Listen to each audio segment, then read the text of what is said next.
So ಇವರೆಲ್ಲ ಸೇರಿ ಒಂದು ಸಂಘ ಮಾಡಿದರು ಆರಂಭದಲ್ಲಿ, ಸಿದ್ದಪ್ಪಾಜಿ ಯುವಕ ಸಂಘ ಅಂತ. ನನಗಿನ್ನೂ ನೆನಪಿದೆ. ಆಮೇಲೆ ನಮಗೆಲ್ಲ ತಿಳುವಳಿಕೆ ಬಂದ ಮೇಲೆ ಡಾಕ್ಟರ್ BR ಅಂಬೇಡ್ಕರ್ ಯುವಕ ಸಂಘ ಅಂತ ಅದು ಬದಲಾಯಿತು. ಆರಂಭದಲ್ಲಿ ನಮ್ಮ ಸಾಂಸ್ಕೃತಿಕ ಜನಪದ ನಾಯಕರ ಹೆಸರಲ್ಲಿ ನಾವು ಸಂಘಟಿತರಾದು ಅಂಬೇಡ್ಕರ್ ಅವರ ವಿಚಾರಗಳನ್ನು ನಾವು ತಿಳ್ಕೊಳ್ತಾ ನಾವು ಅಂಬೇಡ್ಕರ್ ಹೆಸರಲ್ಲಿ ನಮ್ಮ ಊರಿನ ಸಂಘ ಬೆಳೀತಾ ಹೋಯಿತು. ಮೊಟ್ಟ ಮೊದಲ ನಮ್ಮ ಮೈಸೂರು ಪ್ರಾಂತ್ಯದ IPS ಮಾಡಿದಂಥವರು ರಾಜಕಾರಣದಲ್ಲಿ ಮತ್ತು ಈ ಸಂಘಟನೆಯಲ್ಲಿ ಕೇಳಿಬಂದಂಥ ಹೆಸರುಗಳು. ಆಗ ಆ ಸ್ಪರ್ಧೆ ಮಾಡಿದ್ದಂಥ ಎಲೆಕ್ಷನ್ನ ಒಂದು ಪೋಸ್ಟ್ರು ನಮ್ಮ ಊರಿನಲ್ಲೆಲ್ಲ ಆವಾಗ ಹಚ್ಚಿದ್ರು. ಇದು ಅಂಬೇಡ್ಕರ್ ಬಗ್ಗೆ ಮತ್ತು ಅಂಬೇಡ್ಕರ್ ರಾಜಕೀಯ ಪ್ರಜ್ಞೆ ಬಗ್ಗೆ ಈ ಥರದ ಒಂದು ಅರಿವು ಸ್ಟಾರ್ಟ್ ಆಗುತ್ತೆ. ಮೈಸೂರು ಮಾನಸ ಗಂಗೋತ್ರಿನಲ್ಲಿ ನಾನು ಹಿಸ್ಟ್ರಿ ಸಬ್ಜೆಕ್ಟಲ್ಲಿ ನಾನು ನನ್ನ ಸ್ನಾತಕೋತ್ತರ MA ಶಿಕ್ಷಣವನ್ನು ಮುಗಿಸ್ತೀನಿ. ಇತಿಹಾಸದಲ್ಲಿ ನಮ್ಮ ಇತಿಹಾಸ ಏನಾದರೂ ಇದೆಯಾ, ದಲಿತ ಇತಿಹಾಸ ಅಂತ ಏನಾದರೂ ಇದೆಯಾ, ನಮ್ಮ ದಲಿತ ಸಾಧು ಸಂತರು ಮತ್ತು ನಮ್ಮ ಈ ಇತಿಹಾಸ ಇದೆಯಾ ಅನ್ನುವಂಥ ಒಂದು ಪ್ರಶ್ನೆಗಳು ನನಗೆ ಹುಟ್ಕೊಂಡಿತ್ತು. ಜನಪದದಲ್ಲಿ ಮತ್ತು ಅಂಬೇಡ್ಕರ್ ಅವರ ಸಾಹಿತ್ಯದಲ್ಲಿ ಅದನ್ನು ಹುಡುಕುವ ಮತ್ತು ಕಾಣುವ ಸಂಶೋಧನೆಯನ್ನು ಮಾಡುವಂಥ ಒಂದು ಇದನ್ನು ನಾನು ಪ್ರಾರಂಭ ಮಾಡಿದೆ. ಅಲ್ಲಿಂದ ನಾನು ಜನಪದ ಲೋಕಕ್ಕೆ ನನ್ನನ್ನು ನಾನು ಒಂದು ರೀತಿ ತೆರಕೊಳ್ಳುವಂಥ ಒಂದು ಸಾಧ್ಯತೆ ಆಯಿತು.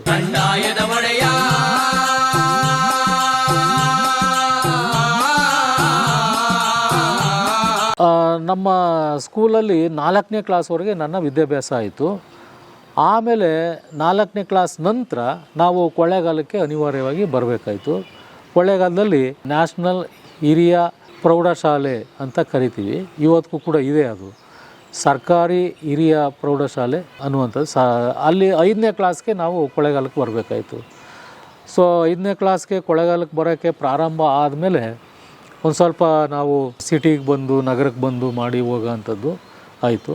ಆಮೇಲೆ ಅಲ್ಲಿಂದ MGSV ಹೈಸ್ಕೂಲು, ಅಲ್ಲಿಗೆ ನಾನು 4ನೇ ಕ್ಲಾಸನ್ನು ಶಂಕನಪುರದಲ್ಲಿ ಮುಗಿಸ್ದೆ. ಆಮೇಲೆ 5ನೇ ಕ್ಲಾಸಿಂದ ಅಪ್ ಟು ನಾನು 8ನೇ ತರಗತಿವರೆಗೆ, 5ನೇ ಕ್ಲಾಸಿಂದ 7th ಒಂದು ನ್ಯಾಷನಲ್ ಮಿಡ್ಲ್ ಸ್ಕೂಲು. ಆಮೇಲೆ 8, 9 ಮತ್ತು SSLCವರೆಗೆ MCKC ಪ್ರೌಢಶಾಲೆಯಲ್ಲಿ ನನ್ನ ವಿದ್ಯಾಭ್ಯಾಸ ಆಯಿತು. ಆಮೇಲೆ ಫಸ್ಟ್ PUC ಮತ್ತು ಸೆಕೆಂಡ್ PUCಗೆ ನಾನು ನಮ್ಮ ಈಗಿನ MGSV ಪದವಿ ಪೂರ್ವ ಕಾಲೇಜು, ಅಲ್ಲಿ ನನ್ನ PUC ವಿದ್ಯಾಭ್ಯಾಸ ಆಯಿತು. PUC ಆದಮೇಲೆ ನಾನು ನಮ್ಮ ಕೊಳ್ಳೇಗಾಲ ಪಟ್ಟಣದಲ್ಲಿರ್ತಕ್ಕಂಥ ಸರ್ಕಾರಿ ಶ್ರೀ ಮಹದೇಶ್ವರ ಪ್ರಥಮ ದರ್ಜೆ ಕಾಲೇಜು, ಇವತ್ತು ಡಿಗ್ರಿ ಕಾಲೇಜ್ ಅಂತ ಏನು ಹೇಳ್ತೀವಿ, government degree college Mahadeshwara college ಅಂತ, ಅಲ್ಲಿ ನನ್ನ ಪದವಿ ವ್ಯಾಸಂಗ ಅಲ್ಲಾಯಿತು. ಈ ರೀತಿ ನಾನು ಕೊಳ್ಳೇಗಾಲ ಶಂಕನಪುರದಲ್ಲಿ ಪ್ರಾಥಮಿಕ ಶಿಕ್ಷಣವನ್ನು ಮುಗಿಸಿದ ಮೇಲೆ ನನ್ನ ಪ್ರೌಢಶಾಲೆ ಮತ್ತು ಪದವಿ ಪೂರ್ವ ಶಿಕ್ಷಣ ಮತ್ತು ಪದವಿ ಶಿಕ್ಷಣಗಳು ಈ ರೀತಿ ಕೊಳ್ಳೇಗಾಲದಲ್ಲಿ ನಡೀತು. ಸರ್ಕಾರಿ ನ್ಯಾಷನಲ್ ಮಿಡ್ಲ್ ಸ್ಕೂಲು ಮತ್ತು ಖಾಸಗಿ MGSV ಪ್ರೌಢಶಾಲೆ ಮತ್ತು ಸರ್ಕಾರಿ MGSV ಕಾಲೇಜು ಕೊಳ್ಳೇಗಾಲ ಮತ್ತು ಸರ್ಕಾರಿ ಶ್ರೀ ಮಹದೇಶ್ವರ ಪದವಿ ಕಾಲೇಜು ಕೊಳ್ಳೇಗಾಲ, ಇಲ್ಲಿ ನನ್ನ ಎಜುಕೇಷನ್ ಮುಗೀತು. ಆಮೇಲೆ ನಾನು ಸ್ನಾತಕೋತ್ತರ ಶಿಕ್ಷಣಕ್ಕೆ ನಾನು ಮೈಸೂರು ಕಡೆ ಹೋದೆ. ಮಾನಸ ಗಂಗೋತ್ರಿ ಮೈಸೂರಿಗೆ ನಾನು ನನ್ನ MA ಎಜುಕೇಷನ್ಗಾಗಿ, ಸ್ನಾತಕೋತ್ತರ ಎಜುಕೇಷನ್ಗಾಗಿ ನಾನು ಮೈಸೂರಿಗೆ ಹೋದೆ. ಈ ನಡುವೆ ನಾವು ಕೊಳ್ಳೇಗಾಲದಲ್ಲಿ ಓದುವಾಗ ಪ್ರೌಢ ಶಿಕ್ಷಣ ಮತ್ತು ಕಾಲೇಜು ಶಿಕ್ಷಣದ ಸಂದರ್ಭದಲ್ಲಿ ನನಗೆ ಬೇರೆ ಬೇರೆ ಎಕ್ಸ್ಪೋಜರ್ಗಳ ಥರ ಆಗುತ್ತೆ. ಆ ಟೈಮಲ್ಲಿ ನಮ್ಮೂರಲ್ಲೇ ಮೊದಲಿಗೆ ಸಿದ್ದಪ್ಪಾಜಿ ಯುವಕ ಸಂಘ ಅಂತ ಇತ್ತು ನಮ್ಮೂರಲ್ಲಿ. ಅಂದರೆ ನಾವು ಯಾವ ರೀತಿ ನಮ್ಮ ಸಾಂಸ್ಕೃತಿಕ ಜನಪದ ನಾಯಕರ ಒಂದು ಮೂಲಕ ನಮ್ಮ ಐಡೆಂಟಿಟಿಯನ್ನು ನಾವು ಆರಂಭದಲ್ಲಿ ಮಾಡ್ಕೊಳ್ತಾ ಇದ್ವಿ. ಆವಾಗ ನಮ್ಮೂರಲ್ಲಿ ಚನ್ಮಲಣ್ಣ ಅಂತ ಇದ್ದರು, ಮತ್ತು ಅವ್ರ ಜೊತೆಗೆ ಶಿವಮಲ್ಲಣ್ಣ ಅಂತ ಇದ್ದರು. ನಮ್ಮ ಗ್ರಾಮದ ಮೊದಲನೇ ತಲೆಮಾರಿನ ಒಂದು ರೀತಿಯ ಶಿಕ್ಷಣವನ್ನು ಪಡೆದವರು ಅವರು. ಚನ್ಮಲಣ್ಣ ಮತ್ತು ನಮ್ಮ ಶಿವಮಲಣ್ಣ ಅವರು, ಮತ್ತು ಇನ್ನೊಬ್ಬರು ಶಿವಮಲ್ಲು ಅಂತ ಅವರು, ಹಾಗೆ ಮನೆಯ ಅಂತ ಇವರು. ಇವತ್ತು ನಾವು ಎನ್ ಮಹೇಶ್ ಅಂತೇಳಿ ನಮ್ಮ ಕೊಳ್ಳೇಗಾಲ ಕ್ಷೇತ್ರದಲ್ಲಿ ಬಹುಜನ್ ಸಮಾಜ್ ಪಾರ್ಟಿಯಿಂದ ಗೆದ್ದಂತಹ ಮತ್ತು ಶಾಸಕರಾಗಿದ್ದಂಥ ಎನ್ ಮಹೇಶ್ ಅವರು ಮತ್ತು ಅವರ ಜೊತೆಗೆ ಶಿವಮಲ್ಲು ಮತ್ತು ಇನ್ನೊಬ್ಬರು ನಗರಸಭೆ ಪ್ರಪ್ರಥಮ ನಮ್ಮ ಗ್ರಾಮದ ನಗರಸಭಾ ಸದಸ್ಯರಾದಂಥವರು ಎಂ ಶಿವಮಲ್ಲು ಅವರು, ಮತ್ತು ಹಾಗೆ ಚನ್ಮಲ್ಲು, ಇವರೆಲ್ಲ ಒಂದು ಮೊದಲನೇ ತಲೆಮಾರಿನ ಶಿಕ್ಷಣವನ್ನು ಪಡೆದಂತಹ ಮೊದಲನೇ ತಲೆಮಾರಿನ ಒಂದು ಎಜುಕೇಟೆಡ್ ಇವರು. ಸೊ ಇವರೆಲ್ಲ ಸೇರಿ ಒಂದು ಸಂಘ ಮಾಡಿದರು ಆರಂಭದಲ್ಲಿ, ಸಿದ್ದಪ್ಪಾಜಿ ಯುವಕ ಸಂಘ ಅಂತ. ನನಗಿನ್ನೂ ನೆನಪಿದೆ. ಆರಂಭದಲ್ಲಿ ಆ ಹೆಸರಲ್ಲಿತ್ತು. ಆಮೇಲೆ ನಮಗೆಲ್ಲ ತಿಳುವಳಿಕೆ ಬಂದ ಮೇಲೆ ಡಾಕ್ಟರ್ BR ಅಂಬೇಡ್ಕರ್ ಯುವಕ ಸಂಘ ಅಂತ ಅದು ಬದಲಾಯಿತು. ಅಂದರೆ ಯಾವ ರೀತಿ ನಾವು ಆರಂಭದಲ್ಲಿ ನಮ್ಮ ಸಾಂಸ್ಕೃತಿಕ ಜನಪದ ನಾಯಕರ ಹೆಸರಲ್ಲಿ ನಾವು ಸಂಘಟಿತರಾದು, ಆಮೇಲೆ ನಾವು ಅದು ಸ್ಲೋವಾಗಿ ನಮಗೆ ಅರಿವು, ಶಿಕ್ಷಣ ಮತ್ತು ಈ ರೀತಿ ಎಲ್ಲ ತಿಳುವಳಿಕೆಯಾದ ಪ್ರಜ್ಞೆ ಬಂದ ಮೇಲೆ ಅಂಬೇಡ್ಕರ್ ಅವರ ವಿಚಾರಗಳನ್ನು ನಾವು ತಿಳ್ಕೊಳ್ತಾ ನಾವು ಅಂಬೇಡ್ಕರ್ ಹೆಸರಲ್ಲಿ ನಮ್ಮ ಊರಿನ ಸಂಘ ಬೆಳೀತಾ ಹೋಯಿತು. ನನಗೆ ನೆನಪಿದೆ, ನಮ್ಮೂರಿಗೆ ಆರಂಭದಲ್ಲಿ ನಮ್ಮ ಬಿಳಿಗಿರಿ ರಂಗಯ್ಯ ಅನ್ನೋರು ಆವಾಗ ಭಾಳ ದೊಡ್ಡ ಹೆಸರದು. ಅವರು ದೊಡ್ಡ ಪ್ರಖ್ಯಾತ ಲಾಯರ್ ಆಗಿದ್ದಂಥವ್ರು. ಮತ್ತು ನಮ್ಮ ಯಾವುದು ಸೋಸ್ಲೆ ಗ್ರಾಮದ ಒಂದು ಯಾವುದು ಆವಾಗ ಬಿಳಿಗಿರಿ ರಂಗಯ್ಯ ಮತ್ತು ಭರಣಯ್ಯ ಅಂತ ಅವರು ಮೊಟ್ಟ ಮೊದಲ ನಮ್ಮ ಮೈಸೂರು ಪ್ರಾಂತ್ಯದ IPS ಮಾಡಿದಂಥವರು ಭರಣಯ್ಯ ಅಂಥೇಳಿ. ಸೊ ಭರಣಯ್ಯನವರು, ಬಿಳಿಗಿರಿ ರಂಗಯ್ಯ ಅವರು ಆ ಕಾಲಕ್ಕೆ ರಾಜಕಾರಣದಲ್ಲಿ ಮತ್ತು ಈ ಸಂಘಟನೆಯಲ್ಲಿ ಕೇಳಿಬಂದಂಥ ಹೆಸರುಗಳು ಬಿಳಿಗಿರಿ ರಂಗಯ್ಯ ಮತ್ತು ಭರಣಯ್ಯನವರು. ಅವರು ಅಂಬೇಡ್ಕರ್ ಅವರ ಹೆಸರನ್ನ ಒಂದು ರಾಜಕೀಯ ಪಾರ್ಟಿನಲ್ಲಿ ಅವರು ಕಂಟೆಸ್ಟ್ ಮಾಡಿರ್ತಾರೆ. ಅವರು ನಮ್ಮ ಊರ ಕಡೆ ಎಲ್ಲ ಕೊಳ್ಳೇಗಾಲ ಈ ಥರ ನಮ್ಮ ಈ ಭಾಗದಲ್ಲೆಲ್ಲ ಓಡಾಡಿರ್ತಾರೆ. ಸ್ಪರ್ಧೆ ಮಾಡಿದ್ದಂಥ ಒಂದು ಎಲೆಕ್ಷನ್ ಟೈಮಲ್ಲಿ ಅವರು ಸ್ಪರ್ಧೆ ಮಾಡಿರ್ತಾರೆ. ಆಗ ಆ ಸ್ಪರ್ಧೆ ಮಾಡಿದ್ದಂಥ ಎಲೆಕ್ಷನ್ನ ಒಂದು ಪೋಸ್ಟ್ರು ನಮ್ಮ ಊರಿನಲ್ಲೆಲ್ಲ ಆವಾಗ ಹಚ್ಚಿದ್ರು. ಅಲ್ಲಿಂದ ಒಂದು ರೀತಿ ನಮಗೆ ಈ ಒಂದು ಅಂಬೇಡ್ಕರ್ ಬಗ್ಗೆ ಮತ್ತು ಅಂಬೇಡ್ಕರ್ ರಾಜಕೀಯ ಪ್ರಜ್ಞೆ ಬಗ್ಗೆ ಈ ಥರದ ಒಂದು ಅರಿವು ಸ್ಟಾರ್ಟ್ ಆಗುತ್ತೆ.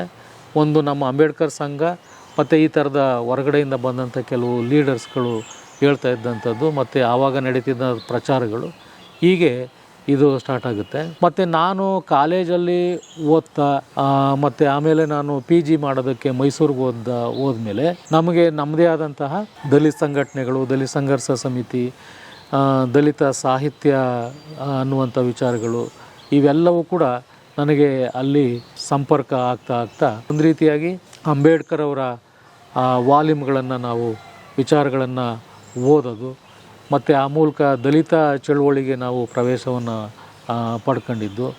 ಸೊ ಈ ಥರದ ಒಂದು ಬೆಳವಣಿಗೆ ಆಗ್ತಾ ಹೋಗುತ್ತೆ. ನಾನು ಶಂಕನಪುರ ಅನ್ನುವಂಥ ಒಂದು ಸಣ್ಣ ಗ್ರಾಮದಿಂದ ನನ್ನ ವಿದ್ಯಾಭ್ಯಾಸ ಪ್ರಾರಂಭ ಆಗಿದ್ದು. ಕೊಳ್ಳೇಗಾಲ ಅದನ್ನು ದಾಟಿ ನಾವು ಮೈಸೂರಿಗೆ ಹೋಗ್ತೀನಿ. ನಾನು ಮೈಸೂರು ಮಾನಸ ಗಂಗೋತ್ರಿನಲ್ಲಿ ನಾನು ಹಿಸ್ಟ್ರಿ ಸಬ್ಜೆಕ್ಟಲ್ಲಿ ನಾನು ನನ್ನ ಸ್ನಾತಕೋತ್ತರ MA ಶಿಕ್ಷಣವನ್ನು ಮುಗಿಸ್ತೀನಿ. ಅಲ್ಲಿ ಒಂದಷ್ಟು ನನಗೆ ಹಿಸ್ಟ್ರಿಯನ್ನು ಓದುವಾಗ, ಇತಿಹಾಸವನ್ನು ಓದುವಾಗ ನನಗೆ ವೈಯಕ್ತಿಕವಾಗಿ ಹಾಗಾದರೆ ಇತಿಹಾಸದಲ್ಲಿ ನಮ್ಮ ಇತಿಹಾಸ ಏನಾದರೂ ಇದೆಯಾ, ದಲಿತ ಇತಿಹಾಸ ಅಂತ ಏನಾದರೂ ಇದೆಯಾ, ನಮ್ಮ ದಲಿತ ಸಾಧು ಸಂತರು ಮತ್ತು ನಮ್ಮ ಈ ಇತಿಹಾಸ ಇದೆಯಾ ಅನ್ನುವಂಥ ಒಂದು ಪ್ರಶ್ನೆಗಳು ನನಗೆ ಹುಟ್ಕೊಂಡಿತ್ತು. ಅದನ್ನು ಅನಂತರ ನಾನು ಜನಪದದಲ್ಲಿ ಮತ್ತು ಅಂಬೇಡ್ಕರ್ ಅವರ ಸಾಹಿತ್ಯದಲ್ಲಿ ಅದನ್ನು ಹುಡುಕುವ ಮತ್ತು ಕಾಣುವ ಸಂಶೋಧನೆಯನ್ನು ಮಾಡುವಂಥ ಒಂದು ಇದನ್ನು ನಾನು ಪ್ರಾರಂಭ ಮಾಡಿದೆ. ಅಲ್ಲಿಂದ ನಾನು ಜನಪದ ಲೋಕಕ್ಕೆ ನನ್ನನ್ನು ನಾನು ಒಂದು ರೀತಿ ತೆರಕೊಳ್ಳುವಂಥ ಒಂದು ಸಾಧ್ಯತೆ ಆಯಿತು. ನಾನು MA PG ಆದಮೇಲೆ ಸ್ನಾತಕೋತ್ತರ ಪದವಿಯನ್ನು ಪಡೆದ ನಂತರದಲ್ಲಿ ನನಗೆ ಕೆಲಸ ಹುಡ್ಕೋದಕ್ಕೆ ನಾನು ಶುರು ಮಾಡಿದೆ. ಅಷ್ಟೊತ್ತಿಗಾಗಲೇ ನಾನು BA ಓದಬೇಕಾದ್ರೆ ನಮ್ಮ ತಾಯಿ ತೀರ್ಕೊಂಡಿರ್ತಾರೆ. ಅವ್ರಿಗೆ ಕ್ಯಾನ್ಸರ್ ಕಾಯಿಲೆ ಆಗಿರ್ತದೆ. ಅದು ನಮಗೆ ಗೊತ್ತೇ ಆಗಿರೋದಿಲ್ಲ, ನಮ್ಮ ತಾಯಿಗೂ ಗೊತ್ತಾಗಿರೋದಿಲ್ಲ. ಆಮೇಲೆ ನಾವು ಅವರನ್ನು ಹಾಸ್ಪಿಟ್ಲಿಗೆ ತೋರಿಸಿ ಟ್ರೀಟ್ ಮಾಡೋದಕ್ಕೆ ಹೋಗೋ ಅಷ್ಟೊತ್ತಿಗೆ 3ನೇ ಹಂತ ತಲುಪೋಗಿರ್ತದೆ ಕ್ಯಾನ್ಸರ್ ಕಾಯಿಲೆ. ಅದರಿಂದ ನಮ್ಮ ತಾಯಿ ನಾನು BA ಓದುವಾಗಲೇ ತೀರ್ಕೊಳ್ತಾರೆ. ಆಮೇಲೆ ನಾನು ನನ್ನ PGಯನ್ನು ಮುಗಿಸಿ MA ಡಿಗ್ರಿ ಆದಮೇಲೆ ನಾನು ಬರಬೇಕಾದ್ರೆ ಅಷ್ಟೊತ್ತಿಗೆ ನಮ್ಮ ತಂದೆ ಕೂಡ ಕಾಯಿಲೆಗೆ ತುತ್ತಾಗಿರ್ತಾರೆ. ನಾನು ಬಂದ ನಂತರ ಇನ್ನೂ ನಾನು ಎಲ್ಲೂ ಕೂಡ ಕೆಲಸಕ್ಕೆ ಹೋಗಿರಲ್ಲ. ಸೊ ಅಷ್ಟರಲ್ಲಿ ನಮ್ಮ ತಂದೆ ಕೂಡ ತೀರ್ಕೊಳ್ತಾರೆ. ಸೊ ನಾನು ನನ್ನ ವೃತ್ತಿಯನ್ನು ಒಬ್ಬ ಉಪನ್ಯಾಸಕನಾಗಿ ನಾನು ನನ್ನ ವೃತ್ತಿಯನ್ನು ಪ್ರಾರಂಭ ಮಾಡ್ತೀನಿ. ಅದರ ಜೊತೆಗೆ ನನಗೆ ಕೆಲಸ ಇನ್ನೂ ಕೂಡ ಆಗ ಸಿಗದೇ ಇರ್ತದೆ. ಆ ಟೈಮಲ್ಲಿ ಕೊಳ್ಳೇಗಾಲದಲ್ಲಿ ಒಂದು ಸ್ವಯಂ ಸೇವಾ ಸಂಸ್ಥೆ ಇರ್ತದೆ, PMSR ಅಂತ. ಡಾಕ್ಟರ್ BR ಜಕ್ಕಾಯ ಅಂಥೇಳಿ ಅವರು ಒಂದು ಸ್ವಯಂ ಸೇವಾ ಸಂಸ್ಥೆಯನ್ನು ಪ್ರಾರಂಭ ಮಾಡಿರ್ತಾರೆ. ಅಲ್ಲಿ ನಾನು ಒಬ್ಬ ಸೋಷಲ್ ಆಕ್ಟಿವಿಸ್ಟ್ ಆಗಿ ಮತ್ತು ಒಂದು ಸಂಸ್ಕೃತಿ ಅಧ್ಯಯನವನ್ನು ಮತ್ತು ಇತಿಹಾಸ ಮತ್ತು ಸಂಸ್ಕೃತಿಯ ಅಧ್ಯಯನವನ್ನು ಮಾಡುವಂಥ ಒಬ್ಬ ಸಂಶೋಧಕನಾಗಿ ಕೂಡ ನಾನು ಆ ಸ್ವಯಂ ಸೇವಾ ಸಂಸ್ಥೆಯಲ್ಲಿ ಕೆಲಸವನ್ನು ಪ್ರಾರಂಭ ಮಾಡಿದೆ. ಒಂದು ಕಡೆ ಸೋಷಲ್ ಆ್ಯಕ್ಟಿವಿಸ್ಟ್ ಆಗಿ ಮತ್ತು ಕಲ್ಚರಲ್ ಸ್ಟಡಿಯನ್ನು ಮಾಡುವ ಒಬ್ಬ ಸಂಶೋಧಕನಾಗಿ, ಮತ್ತು ಇನ್ನೊಂದು ಕಡೆ ನಾನು ಪಾರ್ಟ್ ಟೈಮ್ ಲೆಕ್ಚರರ್ ಆಗಿ ನಾನು ಕೆಲಸವನ್ನು ಮಾಡ್ತಾ ಈ ರೀತಿ ಒಂದು ಕಡೆ ಉಪನ್ಯಾಸಕ ವೃತ್ತಿ, ಇನ್ನೊಂದು ಕಡೆ ಸಂಸ್ಕೃತಿ ಅಧ್ಯಯನ ಮತ್ತು ಸಮಾಜ ಕಾರ್ಯಕರ್ತನಾಗಿ ನಾನು ನನ್ನ ಕೆಲಸವನ್ನು ಪ್ರಾರಂಭ ಮಾಡಿದೆ. ಸೊ PMSRಲ್ಲಿ ನಮ್ಮ ಡಾಕ್ಟರ್ BR ಜಕ್ಕಾಯ ಅವರು ನನಗೆ ಒಂದು ಕೆಲಸವನ್ನು ವಹಿಸಿರ್ತಾರೆ. ಅದೇನು ಅಂತಂದರೆ ಸಂಸ್ಕೃತಿ ಅಧ್ಯಯನವನ್ನು ಮಾಡೋದು ಮತ್ತು ಇತಿಹಾಸವನ್ನು ಅಧ್ಯಯನವನ್ನು ಮಾಡೋದು. ಮತ್ತು ಇದು ಈ ಸಂಸ್ಕೃತಿ ಮತ್ತು ಇತಿಹಾಸದಲ್ಲಿ ಯಾವ ರೀತಿಯಾಗಿ ಒಂದು ದಲಿತ್ ಹಿಸ್ಟ್ರಿ ಆ್ಯಂಡ್ ಕಲ್ಚರ್ ಇದೆ ಅನ್ನುವಂಥದ್ದನ್ನು ಸಂಶೋಧನೆ ಮಾಡಿ ಅನ್ನುವಂಥದ್ದನ್ನು ಹೇಳ್ತಾಯಿದ್ರು.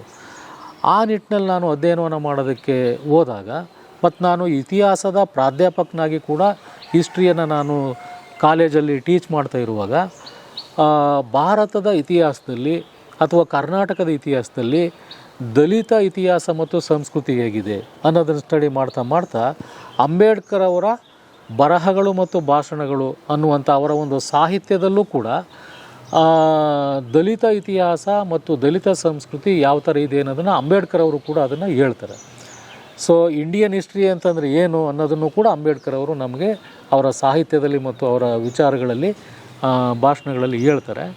ಸೊ ಈ ಎಲ್ಲವನ್ನು ನಾನು ಅಧ್ಯಯನವನ್ನು ಮಾಡ್ತಾ ನಾನು ಮಲೆಮಹದೇಶ್ವರ ಮತ್ತು ಮಂಟೇಸ್ವಾಮಿ ಜನಪದ ಕಾವ್ಯಗಳು ಮತ್ತು ಮಲೆಮಹದೇಶ್ವರ ಮಂಟೇಸ್ವಾಮಿ ಪರಂಪರೆಗಳು, ಕಂಸಾಳೆ ದೇವರಗುಡ್ರು ಮತ್ತು ನೀಲ್ಗಾರರ ಬಗ್ಗೆ ನಾನು ಅಧ್ಯಯನವನ್ನು ಮಾಡುವಂಥದ್ದನ್ನು ಕೂಡ ನಾನು ಆ ಸಂದರ್ಭದಲ್ಲಿ ನಾನು ಮಾಡ್ತಾ ಹೋದೆ. ಅಲ್ಲಿಂದ ನಾನು ಹೆಚ್ಚಾಗಿ ಈ ಮಲೆಮಹದೇಶ್ವರ ಜನಪದ ಕಾವ್ಯ ಮತ್ತು ಪರಂಪರೆ, ಮಂಟೇಸ್ವಾಮಿ ಕಾವ್ಯ ಮತ್ತು ನೀಲ್ಗಾರ ಪರಂಪರೆ, ಇವುಗಳ ಬಗ್ಗೆ ಹೆಚ್ಚು ನಾನು ಈ ಅಧ್ಯಯನಗಳನ್ನು ಮಾಡ್ತಾ ಅಲ್ಲಿಂದ ನನ್ನ ಜನಪದ ಸಾಹಿತ್ಯ ಸಂಸ್ಕೃತಿ ಅದರ ಅಧ್ಯಯನ ಮತ್ತು ಅದರ ಬಗ್ಗೆ ನಾನು ಉಪನ್ಯಾಸಗಳನ್ನು ಕೊಡ್ತಕ್ಕಂಥ ಈ ಒಂದು ಇದಕ್ಕೆ ನಾನು ಬಂದು ನಿಲ್ತೇನೆ. ಅದು ಇದು ಇನ್ನೊಂದು ಒಂದು ಲೋಕ ಅಥವಾ ಇನ್ನೊಂದು ರೀತಿಯ ಒಂದು ಜಗತ್ತನ್ನು ನಾನು ಪ್ರವೇಶ ಮಾಡ್ದಂಗೆ. ಅದು ಸರ್, ಈ ಚಾಮರಾಜನಗರ ಭಾಗವನ್ನು ಕತ್ತಲ ರಾಜ್ಯ ಅಂತ ಕರೀತಾರೆ ಜನಪದ ಮಹಾಕಾವ್ಯಗಳಲ್ಲಿ. ಏನು ಕತ್ತಲ ರಾಜ್ಯ ಅಂದರೆ ಅದರ ಡೆಫಿನೇಷನ್ ಏನು ಅಂತ? ಹಾಂ, ಹೌದು. ಈಗ ನಮ್ಮ ಮಂಟೇಸ್ವಾಮಿ ಮತ್ತು ಮಲೆಮಹದೇಶ್ವರ ಕಾವ್ಯಗಳನ್ನು ನಾವು ನೋಡಿದ್ರೆ ನಮ್ಮ ಈ ಪ್ರಾಂತ್ಯನ ಅಂದರೆ ಹಳೆ ಮೈಸೂರು ಸೀಮೆನ, ನಮ್ಮ ಚಾಮರಾಜನಗರ ಮೈಸೂರು, ಮಂಡ್ಯ ಈ ಎಲ್ಲವನ್ನು ಒಳಗೊಂಡಂಗೆ ಕತ್ತಲ ರಾಜ್ಯ ಅಂತ ಕರೀತಾರೆ. ಇದು ಏನಕ್ಕೆ ಕತ್ತಲ ರಾಜ್ಯ ಅಂತ ಕರೀತಾರೆ ಅಂತಂದರೆ, ಈ ಕಾವ್ಯಗಳಲ್ಲೂ ಕೂಡ ನಾವು ಅಂಥ ವಿವರಗಳನ್ನು ನೋಡ್ತೀವಿ. ಇದು ಒಂದು ರೀತಿ ನಮ್ಮ ಈ ಪ್ರದೇಶ ತುಂಬ ಇವಾಗ್ಲೂ ನಮ್ಮ ರಾಜ್ಯದಲ್ಲಿ ಹೆಚ್ಚು ಅರಣ್ಯವನ್ನು ಹೊಂದಿರತಕ್ಕಂಥ ಮತ್ತು ವನ್ಯಜೀವಿಗಳನ್ನು ಹೊಂದಿರತಕ್ಕಂಥ ಪ್ರದೇಶ ಅಂತಂದರೆ ನಮ್ಮ ಚಾಮರಾಜನಗರ. ಒಂದು ಕಡೆ ನಾವು ಮಲೆಮಹದೇಶ್ವರ ಮತ್ತು ಕಾವೇರಿ ವೈಲ್ಡ್ ಲೈಫನ್ನು ನೋಡ್ತೀವಿ. ಸೊ ಇನ್ನೊಂದು ಕಡೆ ನಾವು ಗುಂಡ್ಲುಪೇಟೆ ಮತ್ತು ಬಿಳಿಗಿರಿರಂಗನ ಬೆಟ್ಟ ಈ ಪ್ರದೇಶಗಳಲ್ಲಿ ನಾವು ಬಿಳಿಗಿರಿರಂಗ ಮತ್ತು ವನ್ಯಜೀವಿ ಪ್ರದೇಶ ಅಂತ ಕೂಡ ನಾವು ಹೇಳ್ತೀವಿ. ಅಂದರೆ ಈ ಪ್ರದೇಶ ಹೆಚ್ಚು ಅರಣ್ಯ ಮತ್ತು ವನ್ಯಜೀವಿಗಳನ್ನು ಭಾಳ ದಟ್ಟವಾಗಿ ಹೊಂದಿದ್ದಂಥದ್ದು ಅಂತ. ಅಂದರೆ ಕತ್ತಲ ರಾಜ್ಯ ಅನ್ನೋದಕ್ಕೆ ನಾವು ಯಾವುದೋ ಒಂದು ಅಂಧಕಾರ, ಅಜ್ಞಾನ ಅನ್ನೋ ಕಾನ್ಸೆಪ್ಟ್ ಏನು ಇರಲಿಲ್ಲ ಇಲ್ಲಿ. ಆಗ ನೋಡೋದಾದರೆ ಇದನ್ನು ನಾವು ಒಂದು ಜಾಗೃತ ಭೂಮಿ ಅಂತ ಕರಿತೀವಿ, ಅರಿವಿನ ಸ್ಥಳ ಅಂತ ಕರಿತೀವಿ. ಯಾಕೆ ಅಂತಂದರೆ ಈ ಪ್ರದೇಶ ಬಹುಶಃ ನಮಗೆ ತುಂಬ ಹಿಂದಕ್ಕೆ ಹೋದರೆ, ಬುದ್ಧನ ಕಾಲಘಟ್ಟಕ್ಕೂ ಕೂಡ ನಾವು ಹೋದರೆ, ಅಶೋಕನ ಶಾಸನಗಳ ಉಲ್ಲೇಖಗಳನ್ನು ನಾವು ನೋಡಿದ್ರೆ, ರಾಮಾಯಣ ಮಹಾಭಾರತದ ಉಲ್ಲೇಖಗಳನ್ನು ನಾವು ನೋಡಿದ್ರೆ, ಈ ಒಂದು ದಕ್ಷಿಣ ಭಾರತದ ಎಸ್ಪೆಷಲಿ ನಮ್ಮ ಈ ಕಾವೇರಿ ಬೆಲ್ಟ್ ಅಂತ ಏನು ಕರಿತೀವಿ, ಇದು ಹೆಚ್ಚು ಒಂದು ರೀತಿ ಅವೇರ್ನೆಸ್ ಇದ್ದಂಥ ಒಂದು ಪ್ರದೇಶ ಅಂತ ಕರಿತೀವಿ. ಕತ್ತಲ ರಾಜ್ಯ ಅನ್ನೋದು ಈ ನಾವೇನು ದಂಡಕಾರಣ್ಯ ಅನ್ನೋ ಒಂದು ಕಾನ್ಸೆಪ್ಟ್ ಇದೆ, ಆ ಹಿನ್ನೆಲೆಯಲ್ಲೂ ಕೂಡ ನಾವು ಇದನ್ನು ನೋಡಬೇಕಾಗತ್ತೆ. ಮತ್ತು ಇದು ಕಾಡು, ದಟ್ಟವಾದ ಕಾಡು ಮತ್ತು ಅರಣ್ಯ ವನ್ಯಜೀವಿ ಸಂಪತ್ತು ಇದ್ದದ್ರಿಂದ ಇದನ್ನು ಒಂದು ರೀತಿ ಪ್ರವೇಶ ಮಾಡೋದಕ್ಕೆ ಅಭೇದ್ಯವಾದಂತಹ ಒಂದು ಸ್ಥಳ ಅಥವಾ ಅಭೇದ್ಯವಾದಂಥ ಒಂದು ಪ್ರದೇಶ ಅನ್ನೋ ಒಂದು ಕಾನ್ಸೆಪ್ಟ್ ಇರ್ಬೋದು. ಆದರೆ ನಿಜವಾಗ್ಲೂ ನಮ್ಮ ಚಾಮರಾಜನಗರ ಮತ್ತು ನಮ್ಮ ಹಳೆ ಮೈಸೂರು ಪ್ರಾಂತ್ಯ ಏನಿದೆ, ಇದನ್ನು ಸಿದ್ಧ ಪುರುಷರ ಮತ್ತು ಪವಾಡ ಪುರುಷರ ಒಂದು ಸ್ಥಳ ಮತ್ತು ಇದು ಜಾಗೃತವಾದಂತಹ ಭೂಮಿ ಅನ್ನುವಂಥದ್ದನ್ನು ನಾವು ಇದನ್ನು ನೋಡ್ತೀವಿ. ಸೊ ಇಲ್ಲಿ ನಾವು ಭಾಳ ಹಿಂದಕ್ಕೆ ಹೋದರೆ ನಾವು ಮಲೆಮಹದೇಶ್ವರ, ಮಂಟೇಸ್ವಾಮಿ, ಹಾಗೆ ಹರಳಯ್ಯ, ಬಸವಣ್ಣ, ಅಲಮಪ್ರಭು ಇವರೆಲ್ಲರ ಸ್ಮೃತಿಗಳು ಕೂಡ ನಮ್ಮ ಈ ಒಂದು ಪ್ರದೇಶಗಳಲ್ಲಿ ಇರೋದನ್ನು ನಾವು ನೋಡ್ತೀವಿ. ನಾವಿಲ್ಲಿ ಇದೇ ಕೊಳ್ಳೇಗಾಲದ ಪಕ್ಕದಲ್ಲಿ ಕಾವೇರಿ ನದಿ ಇದೆ, ಆ ನದಿ ಪಕ್ಕದಲ್ಲಿ ಹರಳಯ್ಯನ ಗದ್ದಿಗೆ ಅಂತ ಇದೆ. ಸೊ ಇಲ್ಲಿ ನಾವು ಮೈಸೂರಿಂದ ಕೊಳ್ಳೇಗಾಲಕ್ಕೆ ಬರಬೇಕಾದ್ರೆ ಕುಂತೂರು ಬೆಟ್ಟ ಅಂತ ಬರುತ್ತೆ, ಅದನ್ನು ಪ್ರಭುಸ್ವಾಮಿ ಬೆಟ್ಟ ಅಂತ ಕರೀತಾರೆ. ಪ್ರಭುಸ್ವಾಮಿ ಅಂತಂದರೆ ಅಲ್ಲಮಪ್ರಭುವಿಗೆ ನಾವು ಹೇಳೋ ಅಂಥದ್ದು ಪ್ರಭುಸ್ವಾಮಿ ಬೆಟ್ಟ ಅಂತ. ಮತ್ತು ಈ ಕಡೆ ನಾವು ಇಲ್ಲೋದ್ರೆ ಈ ಕಡೆ ಮುದುಮಲೆ ಅಂತ ನೋಡ್ತೀವಿ. ಇಲ್ಲಿ ಮುದುಮಲೆನಲ್ಲಿ ಆ ಬೆಟ್ಟ ಪ್ರದೇಶದಲ್ಲಿ ಒಂದು ಗವಿ ಇದೆ.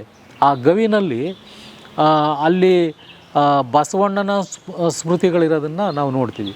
ಸೊ ಬಸವಣ್ಣ, ಅಲ್ಲಮಪ್ರಭು, ಹರಳಯ್ಯ ಇವರೆಲ್ಲರೂ ಕೂಡ ಇಲ್ಲಿ ಬಂದು ಮಾಡಿ ಹೋಗಿರೋ ಅಂಥ ತಿರುಗಾಡಿರತಕ್ಕಂಥ ಒಂದು ಸ್ಥಳ ಅನ್ನೋದಿದೆ. ಅನಂತರದಲ್ಲಿ ನಾವು ಮಲೆಮಹದೇಶ್ವರ ಏಳುಮಲೆಯಲ್ಲಿ ಮತ್ತು ಮಂಟೇಸ್ವಾಮಿ, ಸಿದ್ದಪ್ಪಾಜಿ ಮತ್ತು ಅವರ ಶಿಷ್ಯಂದಿರಾಗಿರ್ತಕ್ಕಂಥ ಲಿಂಗಯ್ಯ ಚೆನ್ನಯ್ಯ ನಮ್ಮ ಕುರುಬನಕಟ್ಟೆನಲ್ಲಿದ್ದರು. ಲಿಂಗಯ್ಯ ಚೆನ್ನಯ್ಯ ಅವರು ಮಂಟೇಸ್ವಾಮಿಯವರ ಶಿಷ್ಯರು ಅಂತ. ಹಾಗೆ ಚಿಕ್ಕಲ್ಲೂರು ಕ್ಷೇತ್ರ ನಮ್ಮ ಸಿದ್ದಪ್ಪಾಜಿಯವರು ನೆಲೆಸಿದಂಥ ಕ್ಷೇತ್ರ. ಸೊ ಈ ಥರದ ನಾವು ಸಾಂಸ್ಕೃತಿಕವಾದಂತಹ ಒಂದು ಹಿನ್ನೆಲೆಯನ್ನು ನಾವು ತಗೊಂಡ್ರೆ ನಮ್ಮ ಯಾವ ಒಂದು ಸ್ಥಳವನ್ನು, ಯಾವ ಪ್ರದೇಶವನ್ನು ಇವತ್ತು ಕತ್ತಲ ರಾಜ್ಯ ಅಂತ ಕರೀತಾರೆ, ಅದು ಈ ಶರಣರು, ಸಾಧು ಸಂತರು ಮತ್ತು ಪವಾಡ ಪುರುಷರು ನಡೆದಾಡಿದ ಮತ್ತು ಇಲ್ಲಿ ತಂಗಿದಂತಹ ಮತ್ತು ಐಕ್ಯವಾದಂಥ ಸ್ಥಳವಾಗಿರೋದ್ರಿಂದ ಇದನ್ನು ನಾವು ಜಾಗೃತ ಭೂಮಿ ಮತ್ತು ಅರಿವಿನ ಒಂದು ಕ್ಷೇತ್ರ ಅಂತ ನಾವು ಇದಕ್ಕೆ ಹೇಳ್ಬೋದು. ನಾವು ಯಾಕೆ ಈ ಎಲ್ಲ ಶರಣರು, ಈ ಎಲ್ಲ ಪವಾಡ ಪುರುಷರು ಈ ಭೂಮಿಗೆ, ಈ ಸ್ಥಳಕ್ಕೆ ಆಕರ್ಷಿತರಾದರು ಅಂತ? ಮಹದೇಶ್ವರ ಐಕ್ಯ ಆಗಿರೋ ಸ್ಥಳನ ನೋಡಿದ್ರೆ, ಮತ್ತು ಸಿದ್ದಪ್ಪಾಜಿ ಐಕ್ಯವಾಗಿರುವ ಸ್ಥಳವನ್ನು ನೋಡಿದ್ರೆ, ಮತ್ತು ಈ ಕಡೆ ಹರಳಯ್ಯ ಐಕ್ಯವಾಗಿರುವ ಸ್ಥಳವನ್ನು ನೋಡಿದ್ರೆ, ಮತ್ತು ಹಾಗೆಯೇ ಲಿಂಗಯ್ಯ ಚೆನ್ನಯ್ಯ ಇವರ ಐಕ್ಯವಾಗಿರೋ ಸ್ಥಳಗಳನ್ನು ನೋಡಿದ್ರೆ, ಸೊ ಆವಾಗ ಈ ಸಿದ್ಧರಿಗೆ, ಶರಣರಿಗೆ ಮತ್ತು ಈ ನಮ್ಮ ಸಾಧು ಸಂತರಿಗೆ ಅವರು ತುಂಬ ಒಂದು ರೀತಿ ಜನಸಂದಣಿಯಿಂದ ದೂರವಾಗಿರ್ತಕ್ಕಂಥ ಮತ್ತು ಭಾಳ ಪ್ರಶಾಂತವಾದಂತಹ ಮತ್ತು ಒಂದು ರೀತಿ ಗೌಪ್ಯವಾಗಿ, ಗುಪ್ತವಾಗಿ ತಮ್ಮ ಒಂದು ಯೋಗ, ಧ್ಯಾನ ಅಥವಾ ಸಿದ್ಧಿಯನ್ನು ಸಾಧಿಸಲಿಕ್ಕೆ ಅವ್ರಿಗೆ ಸೂಕ್ತವಾದಂಥ ಕೆಲವು ಅವ್ರಿಗೆ ಅವ್ರದ್ದೇ ಆದಂಥ ಒಂದು ಪರಿಸರ, ವಾತಾವರಣ ಇರೋದನ್ನು ಅವರು ಬಯಸ್ತಾ ಇರ್ತಾರೆ. ಹಾಗಾಗಿ ನೋಡಿ, ನಾವು ಸಿದ್ದಪ್ಪಾಜಿ ಐಕ್ಯ ಸ್ಥಳವನ್ನು ನೋಡಿದ್ರೆ ಅದು ಕಾವೇರಿಯ ಪಕ್ಕದಲ್ಲಿರ್ತಕ್ಕಂಥ ಒಂದು ದಟ್ಟವಾದಂಥ ಅರಣ್ಯ ಪ್ರದೇಶದ ಒಂದು ನಡುವೆ ಅದು ಇರೋದನ್ನು ನೋಡ್ತೀವಿ, ಚಿಕ್ಕಲ್ಲೂರು. ಸೊ ಅಲ್ಲಿ ನಾವು ಮುತ್ತತ್ರಾಯ ಅನ್ನೋ ಒಂದು ಮತ್ತಿನ್ನೊಂದು ದೈವ ಅಥವಾ ವೈಷ್ಣವ ಸೆಂಟರ್ ನೋಡ್ತೀವಿ. ಅದು ಕಾವೇರಿ ನದಿ ಆ ಕಡೆಗಿದೆ. ಕಾವೇರಿ ನದಿ ಈ ಕಡೆಗೆ ಚಿಕ್ಕಲ್ಲೂರಿದೆ. ಆ ಚಿಕ್ಕಲ್ಲೂರು ಆವಾಗ ಒಂದು ಪ್ರಶಸ್ತವಾದಂತಹ ಒಂದು ಸಿದ್ಧಿ ಸಾಧನೆಯನ್ನು ಮಾಡಲಿಕ್ಕೆ ಸೂಕ್ತವಾದಂಥ ಸ್ಥಳ ಅಂತ. ಹಾಗೆಯೇ ನಮ್ಮ ಕುರುಬನಕಟ್ಟೆ ಕೂಡ ಮತ್ತು ಅರಳಯ್ಯನ ಕ್ಷೇತ್ರ ಕೂಡ ಹಾಗೆಯೇ. ಅಂದರೆ ಇವರು ಯಾಕೆ ಈ ಸ್ಥಳಕ್ಕೆ ಆಕರ್ಷಿತರಾದರು ಅಂತಂದರೆ, ಇಲ್ಲಿ ಅವ್ರಿಗೆ ನದಿ ಒಂದು ಮತ್ತು ನದಿ ತಪ್ಪಲಲ್ಲಿರ್ತಕ್ಕಂಥ ಬೆಟ್ಟ ಗುಡ್ಡಗಳು ಮತ್ತು ಕಾಡು, ಅರಣ್ಯ. ಸೊ ಇವುಗಳು ಅವರ ಒಂದು ಯೋಗ ಮತ್ತು ಅವರ ಒಂದು ಸಿದ್ಧಿಯನ್ನು ಸಾಧನೆ ಮಾಡೋದಕ್ಕೋಸ್ಕರ ಸೂಕ್ತವಾದಂಥ ಸ್ಥಳಗಳು ಅಂತೇಳಿ ಇವರು ಈ ಕಡೆಗೆ ಬಂದಿರೋ ಸಾಧ್ಯತೆಗಳು ಇದೆ. ಸೊ ಅದಕ್ಕೆ ನಮಗೆ ಪೂರಕವಾದಂಥ ಅನೇಕ ಸಾಂಸ್ಕೃತಿಕವಾದಂತಹ ಒಂದು ಎವಿಡೆನ್ಸ್ಗಳು ಕೂಡ ನಮಗೆ ಇವತ್ತು ನಮಗೆ ಸಿಗುತ್ತೆ ಚಿಕ್ಕಲ್ಲೂರಲ್ಲಿ. ಮತ್ತು ಮುಖ್ಯವಾಗಿ ಸಿದ್ದಪ್ಪಾಜಿ ಎಲ್ಲಿ ನಮ್ಮ ಹಲಗೂರು ಚಿಲ್ಲಾಪುರ ಅಂತ ನಾವೇನು ನೋಡ್ತೀವಿ. ಹಲಗೂರು ಚಿಲ್ಲಾಪುರ ಆವಾಗ ಕಬ್ಬಿಣದ ಅದಿರುಗಳು ಜಾಸ್ತಿ ದೊರೆತಾ ಇದ್ದಂಥದ್ದು, ಮತ್ತು ಅಂಥ ಒಂದು ಹಿನ್ನೆಲೆಯೂ ಕೂಡ ನಾವು ಇರ್ಬೋದು. ಮತ್ತು ಬೇರೆ ಕಡೆಯಿಂದ ತಗೊಂಬಂದು ಕಬ್ಬಿಣದ ಅದಿರುಗಳನ್ನು ಅಲ್ಲಿ ಅವರು ಕುಲುಮೆಗಳಲ್ಲಿ ಅವರು ಆಯುಧಗಳನ್ನು ತಯಾರು ಮಾಡ್ತಿದ್ರು ಅನ್ನುವಂಥ ಒಂದು ಮಾಹಿತಿ, ಚಾರಿತ್ರಿಕವಾಗಿ ಅಂಥ ಮಾಹಿತಿ ಕೂಡ ಸಿಗುತ್ತೆ. ಸೊ ಈ ಥರದ ಒಂದು ಸಾಂಸ್ಕೃತಿಕ, ಭೌಗೋಳಿಕ ಒಂದು ಒಳ್ಳೆಯ ವಾತಾವರಣಗಳು, ಪರಿಸರ, ಕಾಡು, ಅರಣ್ಯ ಇದ್ದದ್ರಿಂದ ಬಹುಶಃ ಅವರು ಈ ಕಡೆಗೆ ಬಂದಿರ್ಬೋದು. ಅಪ್ಪ ನಾವು ಕೂಗುವ ಕೂಗು ನಿಮ್ಮ ಪಾದಕ್ಕರವಾಗಲಪ್ಪ ಸಿದ್ದಯ್ಯ.